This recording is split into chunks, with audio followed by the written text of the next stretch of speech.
This machine bends the very force that holds the universe together. For the first time in human history, we've built a device that can manipulate gravity. Gravity is the one law we've never broken. It has shaped our world, our bodies, our cities. Every step we've ever taken was defined by its pull. We've learned how to fly. We've escaped Earth's grip, but always temporarily.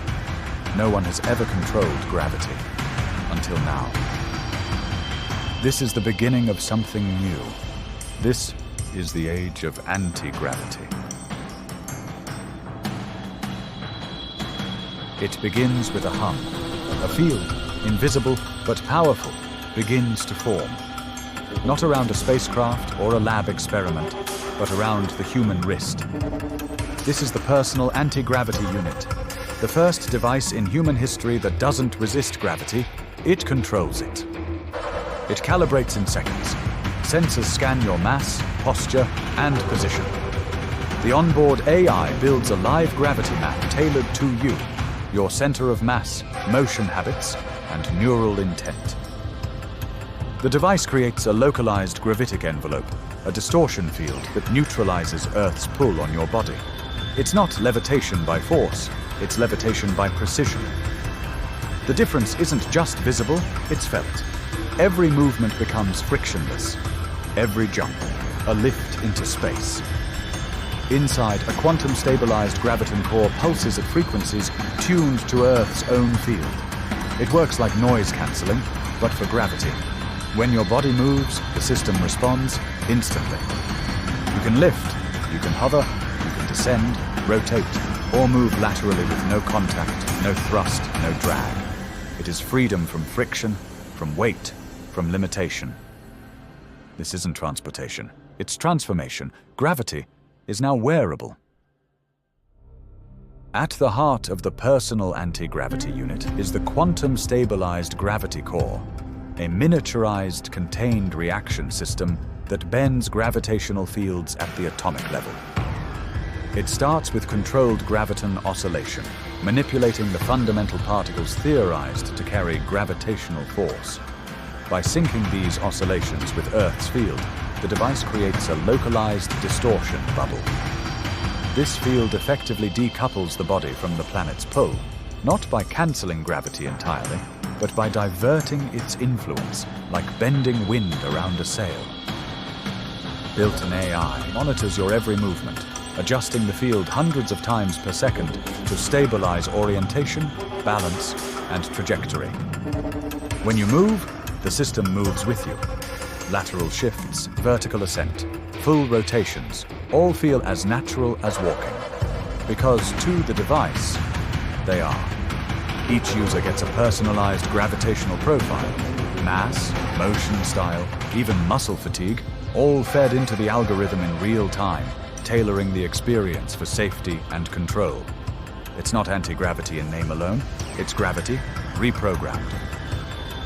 This isn't just a breakthrough in physics, it's a revolution in human experience. When gravity becomes optional, everything changes. For the injured, the elderly, or those relearning to walk, weightlessness means freedom. Patients can rebuild strength without strain.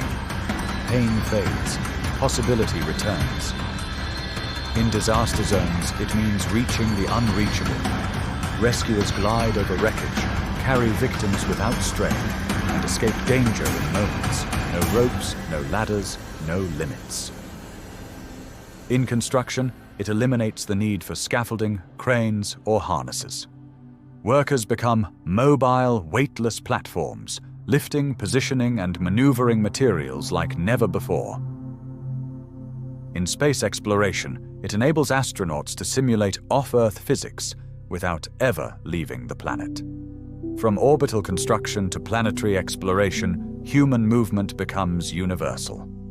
And in everyday life, traffic dissolves, cities expand vertically, movement becomes a form of art, commutes become quiet, weightless, free.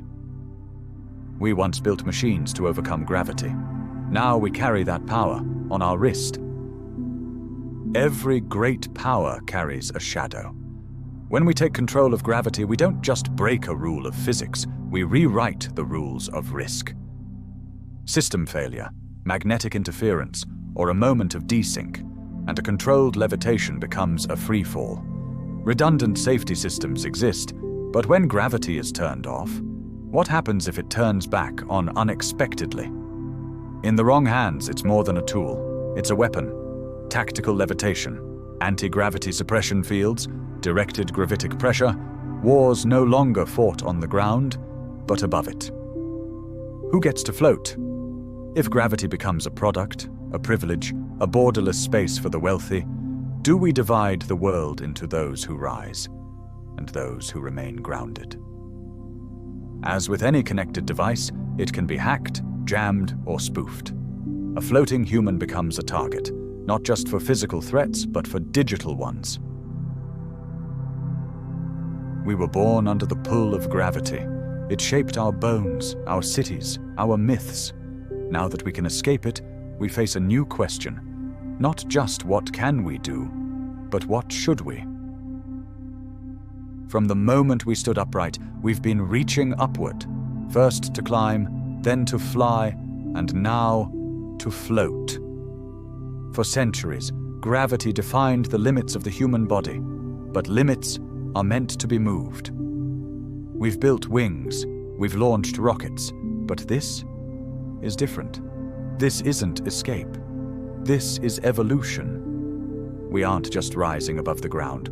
We're rising beyond everything we thought it meant to be human. The Earth no longer holds us. Gravity no longer defines us. Welcome to the age of levitation.